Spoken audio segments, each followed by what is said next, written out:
இந்த டம்ளரில் ஒரு டம்ளர் அளவுக்கு கம்பு எடுத்திருக்கேங்க. அதே டம்ளரில் பாதி டம்ளர் அளவுக்கு பச்சைப்பயிறு, சுண்டலுக்கெல்லாம் செய்யக்கூடிய பாசிப்பயிறு. அதே டம்ளர்லேயே பாதி டம்ளர் அளவுக்கு கருப்பு உளுந்து, தோலோடு இருக்கக்கூடிய உளுந்து எடுத்து வச்சுருக்கேன். இப்போது இந்த கம்பு, பச்சைப்பயிறு, உளுந்து எல்லாத்தையும் ஒரு பாத்திரத்தில் போட்டு தண்ணி ஊற்றி ஒரு 7-8 மணி நேரம் ஊற வச்சுக்கலாம். இப்போ நீங்கள் பச்சைப்பயிறு இல்லை உங்கள் வீட்டில் அப்படின்னா கருப்பு கொண்டக்கடலை இருக்குது இல்லைங்களா, அது கூட யூஸ் பண்ணிக்கலாம். இல்லை துவரம்பருப்பு, கடலைப்பருப்பு ஏதாவது யூஸ் பண்ணிக்கலாம். அதே மாதிரி கருப்பு உளுந்து உங்கள் வீட்டில் இல்லை அப்படின்னா வெள்ளை உளுந்து, நீங்கள் இட்லிக்கெல்லாம் அரைப்பீங்க இல்லைங்களா, அந்த வெள்ளை உளுந்து யூஸ் பண்ணிக்கலாம். ஆனால் கம்பு கண்டிப்பாக இருக்கணும்.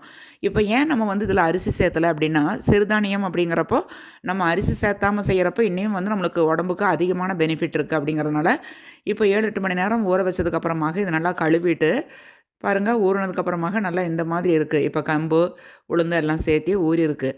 இது எல்லாத்தையும் நம்ம இப்போ மிக்ஸி ஜாரில் சேர்த்து அரைச்சிக்கலாம். நான் 2 தடவையாக போட்டு அரைச்சி எடுத்துக்க போகிறேன். ரொம்ப நைஸாக அரைக்காதீங்க. ரவை குருணை மாதிரி கொஞ்சம் இதாக இருக்கணும். ரொம்ப நைஸாகவும் இல்லாமல், ரொம்ப ரவை பதமாகவும் இல்லாமல் ஓரளவுக்கு அரைச்சி எடுத்துக்கோங்க. இப்போ அரைச்சி எடுத்ததை ஒரு பாத்திரத்தில் மாற்றிக்கலாம். உப்பு போட்டு இதை கலக்கி வச்சிடலாம். அதே மாதிரி ஒரு 5-6 மணி நேரம் இது நல்லா புளிக்கணும் இந்த மாவு. கம்பு அப்படிங்கிறனால சீக்கிரமாகவே புளிச்சிரும்.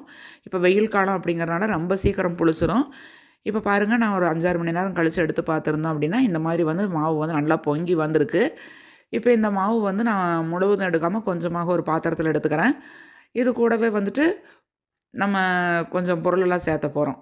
வானிலையில் கொஞ்சமாக உளுத்தம்பருப்பு, கடலைப்பருப்பு, கடுகு கூட எல்லாம் தாளித்ததுக்கப்புறமாக சின்ன வெங்காயம் நறுக்கி அது கூடவே சேர்த்துக்கிட்டு பச்சை மிளகாய் எல்லாம் கருவேப்பிலை எல்லாம் போட்டு வணக்கிக்கலாம்.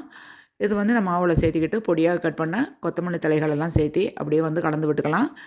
பெரிய வெங்காயம் வேணாலும் நீங்கள் வணக்கிறதுக்கு சேர்த்துக்கலாம். இப்போ நம்ம குழிப்பணியாரம் வைக்கக்கூடிய அந்த கல் அப்படியே அடுப்பில் வச்சு சூடானதுக்கப்புறமாக நம்ம பணியாரம் ஊற்றுவோம் இல்லைங்களா, அதே மாதிரி இந்த மாவு ஊற்ற வேண்டியது தான்.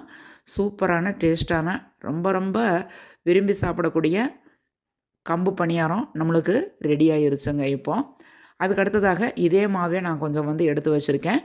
அடை தோசை மாதிரி ஊற்றலாம் அப்படிங்கிறதுக்காக பச்சை பட்டாணி ஊற வச்சு எடுத்து வச்சுருக்கேன். வர பட்டாணி தான். அதை நல்லா ஒரு நைட்டு முழுவதும் ஊற வச்சு எடுத்து வச்சுருக்கேன். அந்த பட்டாணி கூட கொஞ்சம் இஞ்சி, பச்சை மிளகா, கொத்தமல்லி தழை, புதினா தழை எல்லாம் மிக்ஸி ஜாரில் ரொம்ப நைஸாக இல்லாமல் பல்ஸ் மோடில் போட்டு எடுத்து அரைச்சி எடுத்து வச்சுக்கலாம். இப்போ இந்த மாவு தோசைக்கல்லில் அடை தோசைக்கு ஊற்றுற மாதிரி கொஞ்சம் கனமாக ஊற்றிட்டு அதில் அரைச்சிருக்கக்கூடிய அந்த பட்டாணி அப்படியே மேலால் தூவி விட்டுருங்க.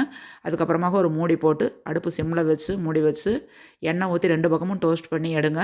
சூப்பரான கம்பு அடை நம்மளுக்கு ரெடி. ஃபஸ்ட் கிளாஸாக இருக்கும். அவ்வளோ டேஸ்ட்டாக இருக்கும் இந்த அடை. கண்டிப்பாக ட்ரை பண்ணி பாருங்கள்.